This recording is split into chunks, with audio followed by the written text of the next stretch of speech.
I want to love him, really I do, but I don't and I can't pretend that I do. There are limits to what I'm prepared to go through with, even for Pa, even though I adore him. When the announcement went into the Daily Mirror, I was determined to make it work. It was there in black and white. Edith Victoria Blanche Winn, daughter of the 2nd Baroness of Nostell, is engaged to be married to Harry Ashley, a respected gentleman and officer to the Coldstream Guards.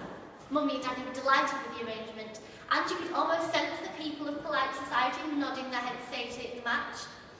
If only I had loved Harry, then everything would be perfect. But I didn't, I couldn't. And then of course I met Guy.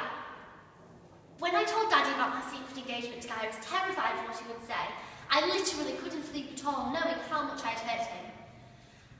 I knew my timing was awful. He'd only just recovered from Roland's secret marriage to a chorus girl, and there I was on the front page of the Times for calling off my engagement to Harry.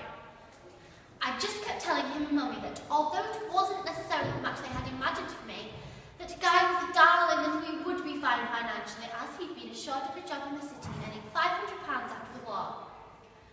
Though of course I did say that if they absolutely forbade it, then I wouldn't marry Guy, but I would never go against them in such a way.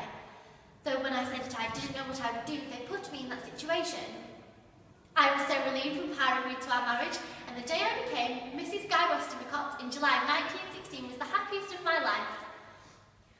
My war was so different from that of many of the women around here.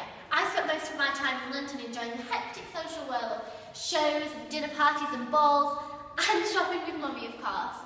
I tried to forget that the whole horrid thing was happening. That way I didn't have to worry about Guy and my poor brother Roland out there at the front.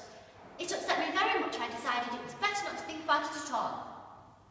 I even got to visit Paris with Guy.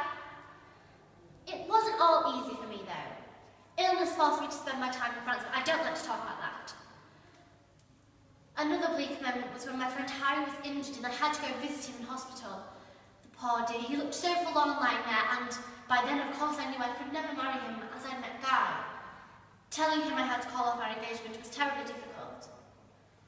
Obviously, after the war was a sad time for us. Losing Mummy to the Spanish flu was a shock to us all, and that followed by Pa's death only a year later.